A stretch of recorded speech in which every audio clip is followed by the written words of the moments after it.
Boa noite a todas e todos. Boa noite aos meus amigos aqui da mesa, a doutora Jane Salvador, de Buenos Aires, minha, de fato, amiga, né?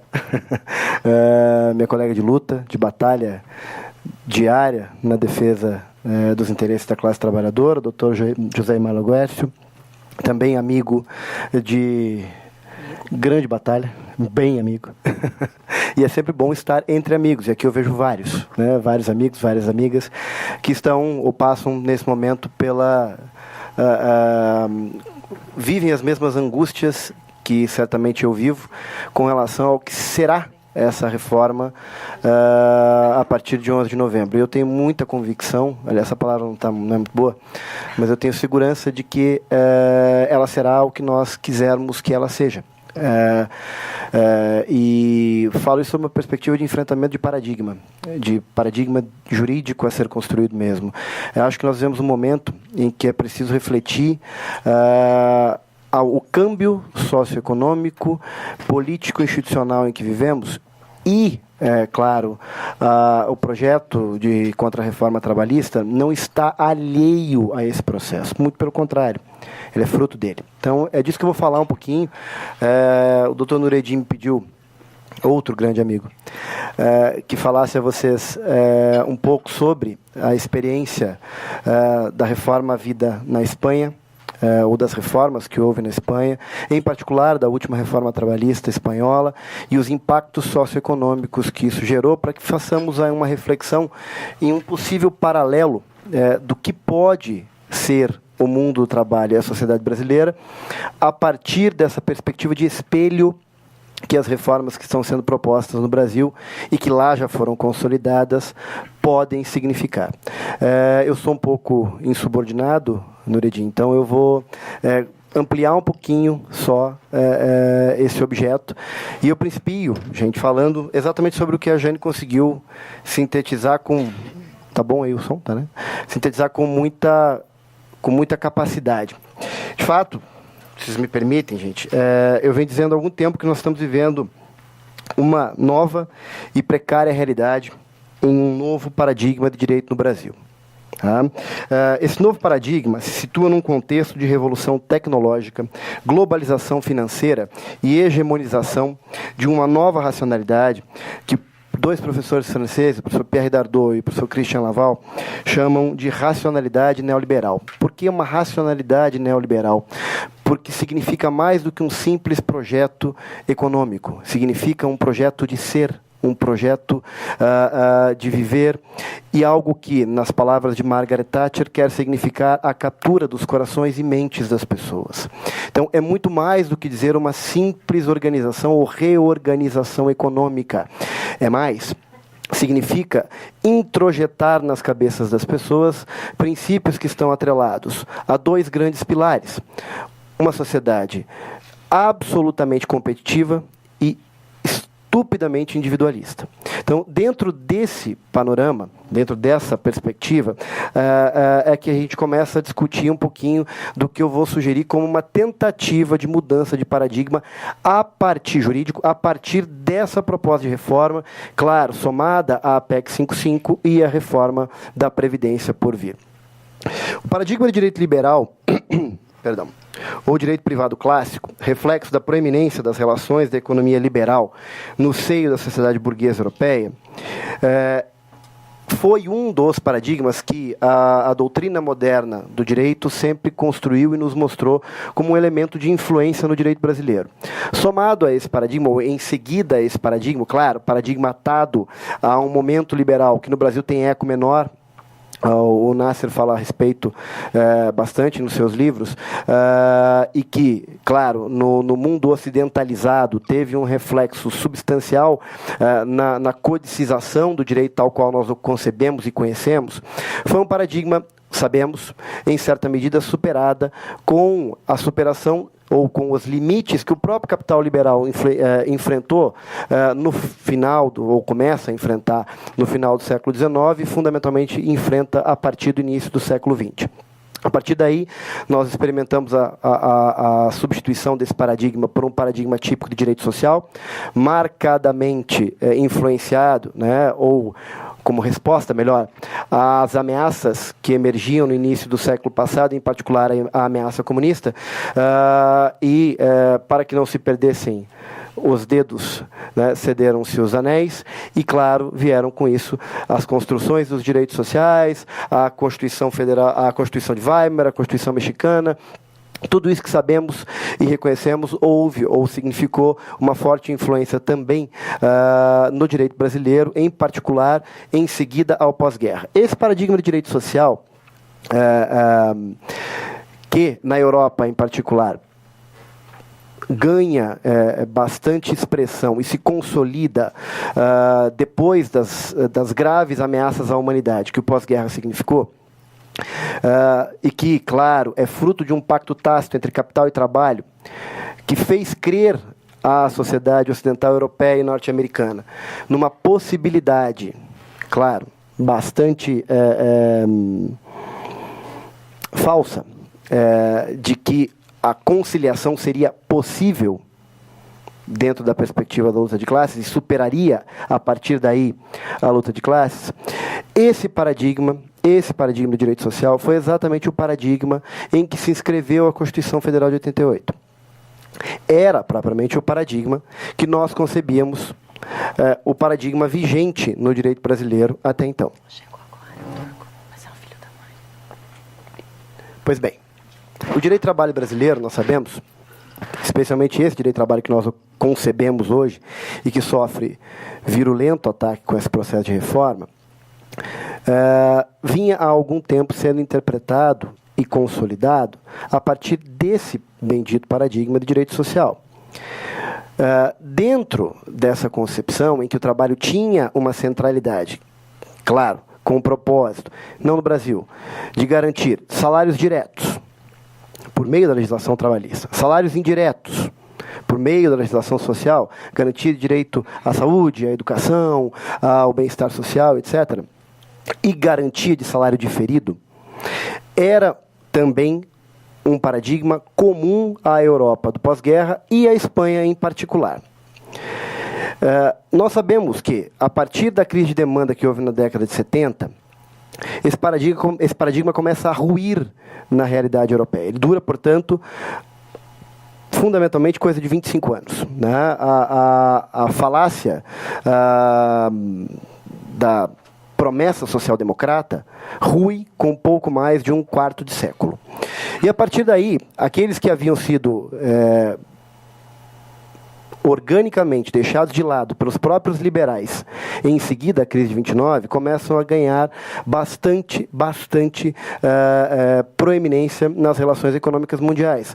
Basta lembrar que em 1974 o Friedrich von Hayek é agraciado com o Nobel de Economia e 2 anos depois Milton Friedman ganha o mesmo prêmio. Esses dois são seguramente os 2 grandes nomes do neoliberalismo global e passam a influenciar políticas governamentais de diversos espaços do globo. Mas nós podemos destacar aí 3 em particular, que são historicamente os mais sensíveis.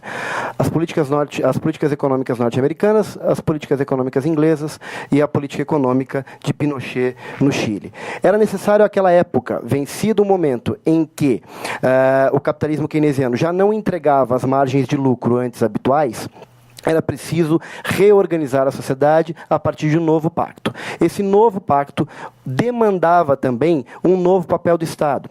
E esse novo papel do Estado, por sua vez, consolidava definitivamente uma nova forma de organização do trabalho, capturando, a partir daí, progressivamente, a subjetividade da classe trabalhadora.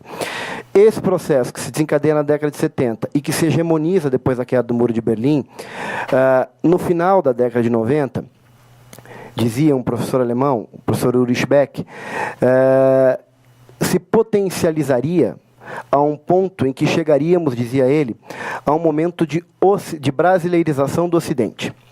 Dizia ele o seguinte: se a Europa quer saber o que vai passar com os processos de ajuste estruturais que o FMI propõe, que o Banco Mundial propõe, basta que volte os seus olhos ao Brasil.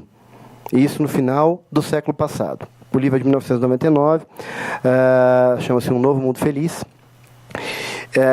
E, claro, quando ele fazia essa afirmação, ele se referia, evidentemente, ao precariado que já graçava no Brasil, a um país semi-industrializado, em que a pobreza era uma realidade, a miséria e a fome condenavam as pessoas à morte e à exclusão social em absoluto. Pois bem, ainda assim esse paradigma avança, ainda assim esse paradigma segue. Um paradigma que foi responsável por mais de 120 crises financeiras estruturais desde 1970, que segue avançando, que segue excluindo, que segue matando, e, claro, em 2008, muitos vaticinaram seu fim. Com a crise, suposta crise que houve em 2008, alguns grandes economistas do mundo, entre eles o professor Joseph Stiglitz, disse o neoliberalismo chegou ao seu fim. Era mais um fim da história, né? Mas agora às avessas. Não o fim da história do Fukuyama, mas o fim da história neoliberal. Não foi propriamente o que se viu, e eu acho que é um grande erro nós falarmos em crise do capital. Se tem alguém que não está em crise, é o capital. Se tem alguém que não sofre crise alguma, é o capital, especialmente esse capitalismo de cassino que comanda o planeta. Esse capitalismo que se viu de novo diante de uma crise de demanda e que outra vez se reinventa e sai de lá ainda mais poderoso e mais forte, começa a implementar, em definitivo, de maneira descomplexada, todos os seus projetos. Na Europa isso fica claro, e eu quero dizer a vocês alguns dados que eu acho que são fundamentais para que nós entendamos tudo isso que está passando. O que houve? Vejam só, gente. A OIT, em 2014, num relatório que edita anualmente, chamado World Employment and Social Outlook, esse tinha como subtítulo The Changing Nature of Jobs, faz talvez o maior estudo macroeconômico que eu tenha conhecimento a respeito do mundo do trabalho no pós-crise de 2008. Com um estudo em que ela compila dados estatísticos sobre o nosso mundo, o mundo do trabalho, o mundo que nós aqui vivemos muito proximamente, em mais de 180 países, com diversas nuances econômicas, alguns dados são estarrecedores. Tá? A começar por aquilo que nós concebemos como contrato de trabalho por prazo indeterminado. Vejam só, segundo a OIT, 27% dos trabalhadores no mundo em 2015 estavam contratados em regime de contrato com prazo indeterminado. 27%. 13% dos trabalhadores eram temporários ou com contratos por prazo determinado. Outros 60% dos trabalhadores não tinham, isso em 2015, não tinham proteção contratual alguma.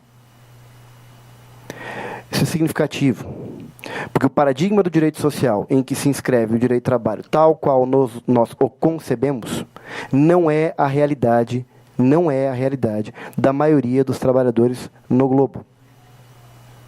Mas não é só. No período de 2008 a 2014, 61 milhões de pessoas, além do estimado, engrossaram o exército industrial de reserva global. Se nós tivéssemos permanecido com a taxa de desemprego, ou com a taxa de crescimento de emprego, comum ao período pré-2008, nós teríamos um exército industrial de reserva X. Com a suposta crise financeira de 2008, crise, insisto, conjuntural e de demanda, a queda do índice de emprego é brutal, cai de 1,7% ao ano em média para 0,9% ao ano. Isso significou que 61 milhões de pessoas a mais foram engrossar o exército industrial de reserva do que se estimava. 61 milhões de famílias a mais que passaram a viver em condições de subemprego, desemprego e queda de renda. Entre 2008 e 2013, o crescimento do desemprego resultou em perdas salariais estimadas em 5,8 trilhões de dólares. 5,8 trilhões de dólares que saíram dos bolsos dos trabalhadores, ou não entraram nos bolsos dos trabalhadores, né? E permaneceram com seus empregadores. A massa salarial sofre um achatamento brutal. Claro que com isso houve o que mesmo os economistas neoclássicos compreendem bem. Houve severa redução da demanda agregada, severa redução do consumo, isso não gerou crescimento econômico e, por conseguinte, não houve geração de emprego digno. Pois bem, além disso tudo, 71% do desemprego global, gente, isso desmistifica a ideia de que a culpa do desemprego no globo é propriamente das políticas de proteção ao trabalho e das redes de proteção social. 71% do desemprego global, nesse período que vai de 2008 até 2014, houve nos países da Europa, nos Estados Unidos e na Ásia, que são responsáveis, em conjunto, por 70% dos postos de trabalho do mundo. Quer dizer, 70% do desemprego global se dá no universo de 70% da força de trabalho mundial. Em particular, em dois grandes blocos. No bloco europeu e nos Estados Unidos da América. Onde está o padrão típico, ou estava o padrão típico, de organização fordista, keynesiana, em que o padrão do direito social encaixava muito bem e legitimava o capitalismo.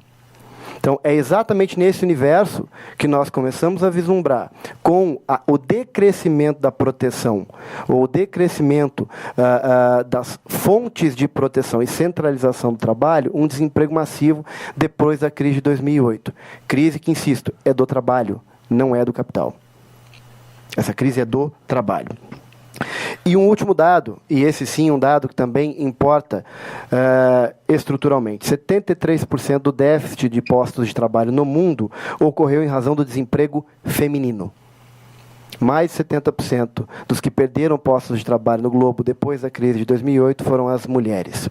E mesmo no processo de realocação das mulheres, elas se realocam em postos de trabalho precários, em subemprego, fundamentalmente em contratos de trabalho a tempo parcial, em contratos de trabalho intermitentes e em contratos de trabalho em domicílio.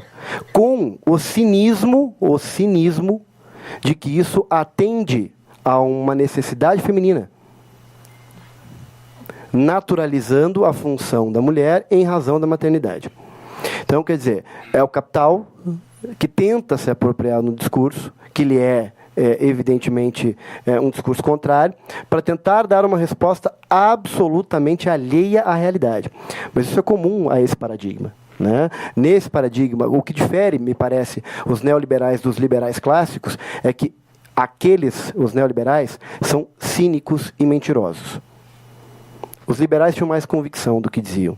Não eram menos piores nas suas práticas, mas, enfim, menos cínicos e menos mentirosos.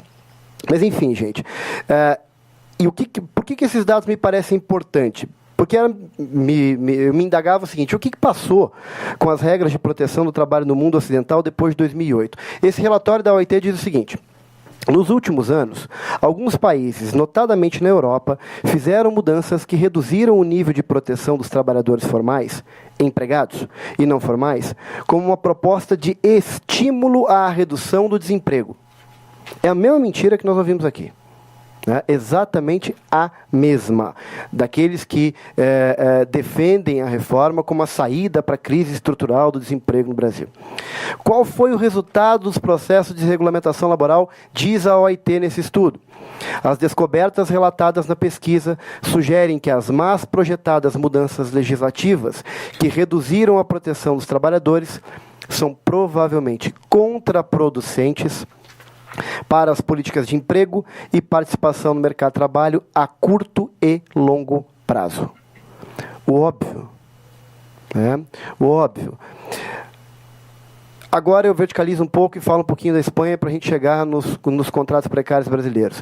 Me desculpem se eu os canso um pouco com esses dados todos, mas me parece que a gente precisa abandonar um pouco do fetiche jurídico de que o que importa é a regra inscrita no código. O que importa é o mundo real. E esse mundo real tem nos mostrado ou deixado claro que o direito não tem sido mais do que ferramenta útil a quem oprime. Eu não tenho a menor dúvida disso. Então, abandonar esse fetiche de ficar adstrito à leitura da regra jurídica e achando que princípios e direitos e garantias esculpidos em normas internacionais, na Constituição da República, garantem efetivamente bens materiais e imateriais que ordenam dignidade às pessoas, não é uma verdade. Nós precisamos superar isso, é preciso abandonar esse paradigma. Mas vamos à Espanha. A Espanha que sacralizou como nós, por meio de reforma constitucional, o pagamento da dívida pública em detrimento dos investimentos em saúde, educação, segurança e seguridade social, e vejam, eles experimentaram o paradigma do Estado de bem-estar social, está desconstruindo a rede de proteção advinda do Pacto Social-Democrata do pós-guerra, e vem reformando sucessivamente a sua legislação trabalhista para torná-la mais sedutora aos olhos do mercado financeiro e ao mercado produtivo. Com a crise de 2008, gente, e com as respostas políticas que foram dadas a ela, isso é o mais importante para nós aqui, em 2013, a Espanha alcançou o índice de desemprego histórico de 27% de sua população economicamente ativa. 27% dos espanhóis em idade economicamente ativa estavam em situação de desemprego.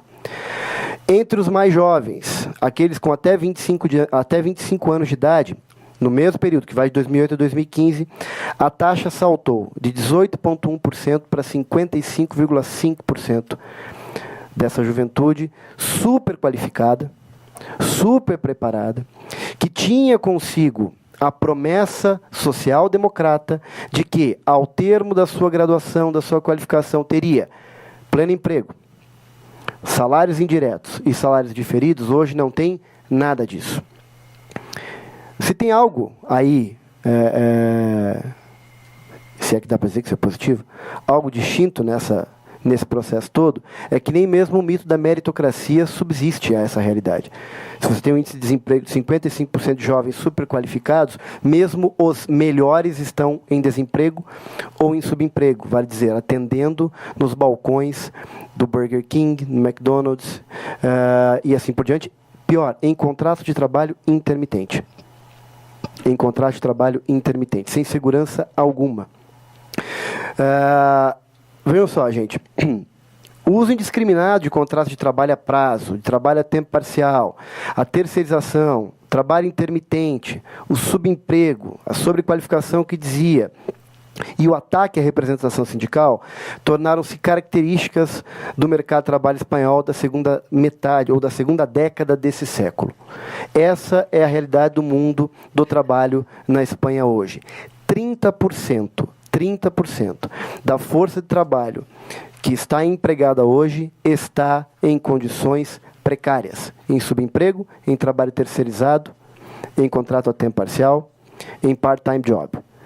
Especialmente no part-time job, a maioria dos postos de trabalho são ocupados por mulheres, fundamentalmente pelas mulheres. Vejam só, a classe média espanhola, gente, por isso, não consome. Ao menos não no ritmo que estava habituada a consumir. A parte dela, desempregada, passou a sofrer com problemas que até então eram incomuns para aquele povo. O crescimento do número de pessoas sem teto, em condição de mendicância e miséria extrema, hoje é uma realidade. Um dos grandes movimentos de reação às mazelas sociais espanholas é hoje o movimento dos chamados desáucios, que são os movimentos de pessoas que perderam as suas casas em razão da execução das hipotecas que já não conseguiam mais pagar. Essas pessoas, da noite para o dia, se viram desempregadas, desalojadas, excluídas da rede de proteção social, sem acesso mais à educação pública, sem acesso à saúde pública e sem pensar, ou quiçá imaginar um dia poder aposentar-se. Era algo que o espanhol médio jamais imaginava viver e que hoje é uma realidade. Hoje uma realidade. Triste e infeliz realidade. Eu vivi lá por 7 meses agora, voltei em julho, e digo a vocês, eu morava em Sevilha, que é uma cidade na região sul da Espanha, a região mais pobre da Espanha, mas eu vivia num bairro de classe média em Sevilha, em que o consumo já não era mais uma realidade. Havia, na rua em que eu vivia, vários prédios, todos conjugadinhos, assim, e várias lojas embaixo, vários pontos comerciais, todos para alugar. Eram uns 12 aproximadamente. Todos não, tinham 3 que estavam abertos. Esses 3, um deles quebrou. E o que quebrou era um mercadinho chinês. Então, quer dizer, a coisa realmente anda terrível por lá. Absolutamente fora do contexto que eles estavam habituados. O que isso significou, gente? Se o Ulrich Beck falava lá em 99 em brasileirização do Ocidente, está se materializando na Europa, e em particular na Espanha, na Grécia, na Itália, no sul europeu, os países ditos do sul, como diz o professor Boaventura de Sousa Santos, uma sociedade de risco. Uma sociedade individualista que prefere os ricos, os vencedores, e exclui os mais pobres, os tais perdedores. Essa conexão de riqueza e sucesso, e pobreza e fracasso, é típica desse novo paradigma que se constrói. Uma sociedade que privatiza os lucros e socializa os prejuízos. Uma sociedade que permite constrangimentos progressivos da democracia. E eu acho que o exemplo mais claro desse constrangimento é a edição da Lei Mordaça. A Lei Mordaça criminaliza a ação sindical na Espanha. Hoje há mais de 3 mil espanhóis respondendo processos crime porque ousaram exercer o direito de greve, ousaram fazer piquete, ousaram ameaçar o poder do capital. 3 mil trabalhadores que respondem a ações penais com penas que os sujeitam a regime fechado, o que é mais assustador. Então vejam, todo esse processo, ou tudo o que nós estamos experimentando no Brasil, espelho de um paradigma que já se testou e que deu certo, especialmente em um país periférico, tal qual o nosso. Essa sociedade de risco é uma sociedade em que as pessoas efetivamente não contam, que o que conta é o lucro. O que importa é efetivamente o lucro. E o que passa com o lucro? Já vimos o que passa com o mundo do trabalho. O que tem passado com o lucro e com a concentração de riqueza no pós-crise de 2008? Em 2016, gente, 37 milhões de pessoas que compõem 1% mais rico da população mundial tinham mais dinheiro do que os outros 99% somados. Isso é um dado que todo mundo tem explorado brutalmente. Mas há outros que se somam a ele, não menos assustadores. Em janeiro de 2007, 8 homens brancos, cristãos, heterossexuais, 8 homens possuem a mesma riqueza que a metade mais pobre da população global. 8 homens. Se algo não anda, ou se alguém anda tranquilo, não é o trabalhador, é o capitalista, mas é esse capitalista. Não o capital produtivo, que o micro e pequeno empregador, por exemplo, que emprega no Brasil, que vai sofrer com os efeitos dessa reforma, tal e qual os trabalhadores. Para ele, essa reforma é tão devastadora quanto. Agora, ela tem um destinatário, que são esses 8 aqui, os nossos 8.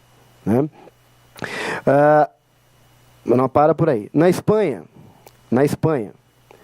a fortuna de 3 pessoas, o dono e os herdeiros da Zara, equivale à riqueza de 30%, da riqueza do 30% mais pobre da população espanhola hoje. 3 indivíduos.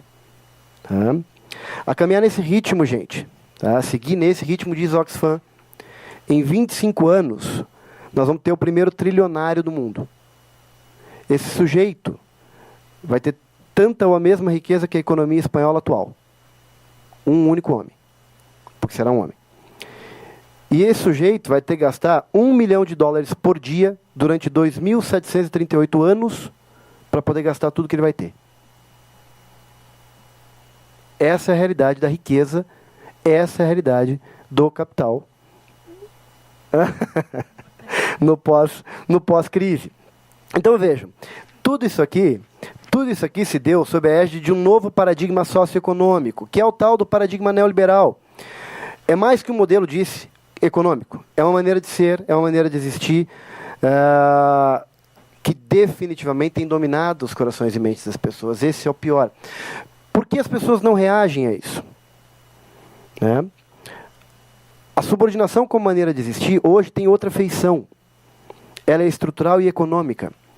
E as pessoas não reagem fundamentalmente por uma razão: medo. É um medo que paralisa. É um medo que não permite que esse tipo de cenário se transforme a curto e médio prazo. Seguindo.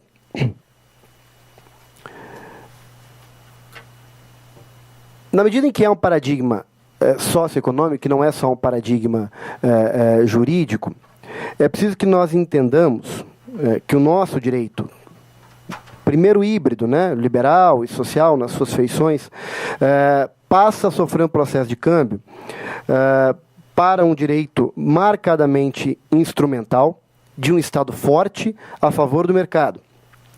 Num contexto, gente, de absoluto desprezo pela democracia liberal, quer dizer, um dos fundamentos da modernidade, e pelo trabalho assalariado. Um desprezo pelo trabalho vivo, uma constante substituição do trabalho vivo pelo trabalho morto. E não só, claro, também um trabalho vivo cada vez mais dependente, cada vez mais carente de liberdade. Além disso, gente, os valores da solidariedade, a liberdade, a igualdade, que eram provavelmente valores da modernidade, entram em crise. Esses valores já não subsistem, né? Já estão, o capitalismo já se sente de tal maneira liberto que já não precisa mais ostentar essas garantias ou esses supostos direitos, pelo menos direitos em face da lei. Né? Nem sequer isso é preciso mais que haja. Nós podemos passar a viver um momento de fascismo social que isso também não preocupa. Afinal, a direita se arma como nunca se armou em toda a história. Então, nós vivemos um momento bastante delicado em que a Constituição de 88, os tratados de direitos humanos, especialmente os tratados de direitos econômicos, sociais e culturais, que o Brasil é signatário, tem se mostrado hoje cada vez mais um fetiche ou um conjunto de meras mediações escritas que não significam nas vidas das pessoas uma realidade. E aí vem a tal da reforma trabalhista. E aí sobrevém esse monstro com contratos precários. O que eu tenho pensado a respeito da reforma em si? Como é que nós podemos evitar um processo que eu tenho chamado de espanholização do Brasil? Eu não tenho dúvida de que essa reforma precisa ser enfrentada nas ruas. Eu não tenho a menor dúvida de que isso precisa ser feito no dia a dia das pessoas por um processo de radicalização democrática, em que haja uma construção de opção por uma sociedade solidária, coletiva, e que entenda fundamentalmente que a luta não é fragmentada, mas ela é de classes. Ela não é fragmentada. Se nós continuarmos a insistir que a luta é fragmentada, seguramente nós sucumbiremos. O capital convive tranquilamente com essa luta fragmentada. Ela é útil ao capital. Então, vejam, ela vai ser enfrentada também por nós em batalhas judiciais, não há a menor dúvida disso. Né? Batalhas, inclusive, que vão denunciar as flagrantes inconstitucionalidades, e aí eu vou dizer, né, usando um pouco o Chico Buarque, apesar de você, Supremo Tribunal Federal, né, e violações às normas e direitos internacionais, que seguramente vão passar a fazer parte do nosso dia a dia. Mas para que nós consigamos enfrentar isso, nós vamos precisar começar a enfrentar o que propriamente o próprio texto da reforma diz. Nós não vamos poder evitá-la, né? Simplesmente ignorá-la. Ela está aí, é aquilo que a Jane disse. Nós vamos ter que trabalhar dentro do sistema, né? Também dentro do sistema, desconstruí-lo a partir de dentro, e não só a partir de uma colisão de paradigmas. É claro que você desenhar bem os dois paradigmas e dizer a reforma é um modelo paradigmático que não encaixa no modelo de paradigma da Constituição, funciona para uma discussão constitucional, mas não funcionará com esse Supremo Tribunal Federal que nós temos. Não com esse Supremo que ontem lança a mão de uma decisão no processo de terceirização, em que dizia eu ao Eimar, o voto parecia encomendado ao Instituto Von Mises. Porque é um ode ao neoliberalismo às claras, escancaradamente. É uma opção evidente por esse outro paradigma. Nesse enfrentamento, ontem me pareceu claro que o Supremo definitivamente manifesta a sua posição em favor desse novo paradigma, e não do paradigma de direito social. Então nós vamos ter que enfrentar a reforma a partir de dentro e na base. Então, algumas ferramentas que estão nessa reforma, gente, podem, e é isso que eles esperam, ser as responsáveis por um novo e precário, como dizia o professor Giovanni Alves, mundo do trabalho no Brasil, tal e qual o modelo espanhol. E é a respeito delas que eu falo rapidinho, Jane, só porque eu já tomei todo o meu tempo. Fica à vontade. Primeira modalidade, contrato de trabalho intermitente. Gente, o contrato de trabalho intermitente é uma realidade, vocês já viram, vocês já sabem, conhecem a regra da lei, eu não vou ficar explorando o que dispõe ou afirma o dispositivo, até porque, insisto, meu tempo já foi. É uma realidade na legislação inglesa, na legislação italiana, na legislação espanhola, entre outros países europeus. Chega no Brasil e seguramente não será uma ferramenta utilizada pelo pequeno e pelo médio empregador. Quem vai usar essa bendição dessa ferramenta? Os grandes conglomerados, quer no mercado financeiro, quer no âmbito industrial.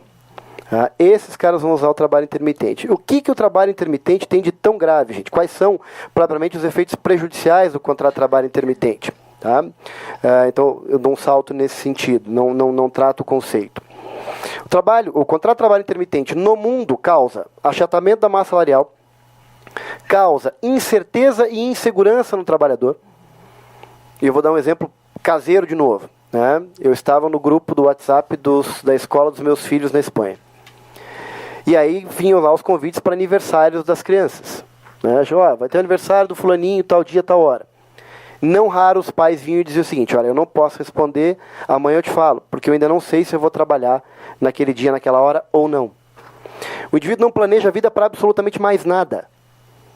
Nada é planejável, nem para levar o filho para o aniversário do coleguinha. Nada. Então, essa incerteza e essa insegurança, sem dúvida alguma, tem o condão de aniquilar a capacidade mental ou de atacar firmemente a rigidez mental desse trabalhador. A médio e a longo prazo, essa impotência de poder organizar a sua vida retira a razão de ser, o sentido de ser do indivíduo. Há uma clara e manifesta transferência do risco da atividade empresarial para o trabalhador. Porque se há demanda, eu te chamo. Se não há demanda, não te chamo. Se há demanda, eu te chamo. Se não há demanda, eu te chamo. O nome disso me parece que deixa de ser capitalismo. Né? Não se pratica com isso aqui a essência do capitalismo, pelo menos não do capitalismo liberal. Por isso que é um capitalismo novo, um capitalismo diferente. Rompe com a ideia de habitualidade, de continuidade e camufla a precarização do trabalho. O mesmo acontece, gente, com o trabalho a tempo parcial, que já existia entre nós, que agora sofre modificações com relação à duração do trabalho, e que não pegou, por algumas razões, mas me parece uma clara. Não podia ser combinado com terceirização e atividade fim. E agora pode. Né? O trabalho a tempo parcial, que no mundo é essencialmente feminino, e diz a OIT, os únicos lugares onde ele não havia se ampliado depois da crise de 2008 tinham sido no Brasil, na Rússia e nos Estados Unidos. Agora nós sairemos da lista. Agora nós sairemos da lista. O que o tal do trabalho a tempo parcial causa no mundo? A mesma coisa. Tá? Quais são os reflexos? Também achatamento da massa salarial, incerteza e insegurança, transferência do risco para o trabalhador. Tá? Todos esses cenários, e fundamentalmente ele amplia o subemprego feminino, potencializa uma desigualdade de gênero. Tá? Por último, gente, o último contrato precário que é comum ao sistema espanhol e que agora chega ao Brasil, contrato de trabalho por meio do teletrabalho. Também não vou explorar as nuances do teletrabalho com conceitos e com características, mas digo a vocês, o que o teletrabalho tem de grave, e acho que é o mais grave, é que ele, sem dúvida alguma, é uma clara manifestação do fetiche, do cinismo desse direito capitalista neoliberal do trabalho. Por que eu digo isso, gente? Quando vocês observarem lá no teletrabalho, além dele aniquilar a identidade, solidariedade de classe. Porque você bota o indivíduo para trabalhar em casa, quer dizer, ele já não senta mais com o colega do lado para discutir as mazelas do ambiente de trabalho, da organização do trabalho e as suas reivindicações para a melhoria das suas condições de vida e do próprio trabalho. Além dessa aniquilação e da identidade de classe e solidariedade, ele também potencializa a transferência dos riscos empresariais. Vocês vão ver o que diz a lei, e ela vai dizer o seguinte: ao trabalhador, por exemplo, incumbe agora não só ser responsável pelos meios de produção, porque ele vai ter que ser dono das ferramentas que ele vai ter, né? O empregador não precisará mais de uma política ostensiva de proteção ou teoricamente a reforma quer fazer isso, né? Não terá que manter uma política ostensiva de proteção à rigidez física e mental desse trabalhador. Não precisa o empregador se responsabilizar, teoricamente, diz a reforma. É claro que há bastante a discutir a respeito, e eu tenho certeza que nesse particular o espaço de luta é bastante amplo, que o empregador não precisará manter no ambiente de trabalho, do teletrabalho, né, ou respeitar nesse ambiente regras de saúde, higiene e medicina do trabalho.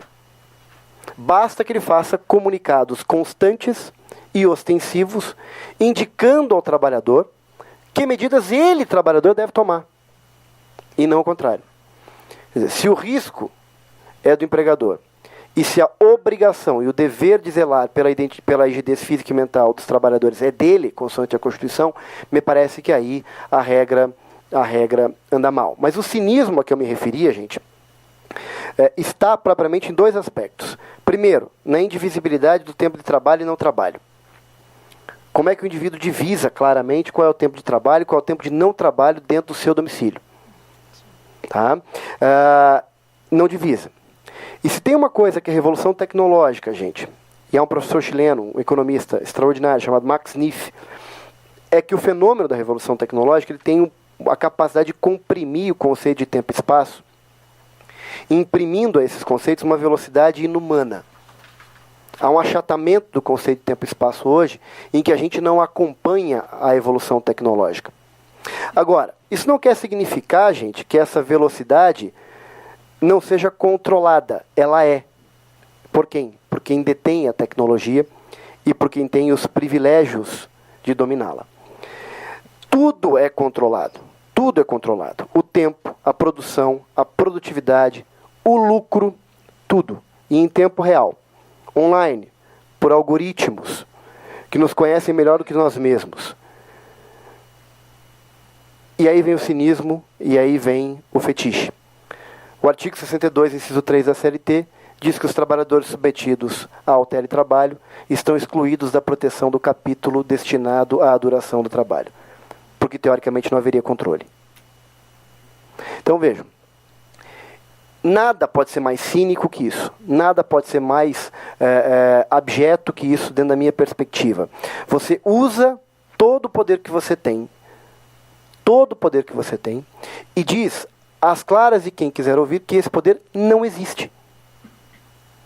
Quando qualquer pessoa que conviva com as tecnologias de hoje sabe que você controla a rotina de qualquer pessoa no dia a dia por meio de todas as ferramentas que estão nesse maldito aparelhinho. Então, acho que há, gente, em paralelo, e aí fazendo para concluir, Jane, o paralelo com o que passou na Espanha, muito por fazer. E muitos obstáculos virão. Agora, se nós não enfrentarmos essa reforma, quer sob a perspectiva de compreendê-la como uma tentativa de mudança de paradigma, quer sob a perspectiva de trabalharmos esses contratos a partir de controles rígidos de convencionalidade, e controles difusos de constitucionalidade, mas, sobretudo, se nós não a enfrentarmos a partir de uma principiologia clara do direito do trabalho que não sucumbiu, e se os trabalhadores não se organizarem sobre tudo isso e não forem às ruas para enfrentá-las claras, seguramente não será nos tribunais que nós teremos a resposta. Na Espanha não passou assim, não passará aqui assim, se nós não mudarmos esse jogo. Muito obrigado.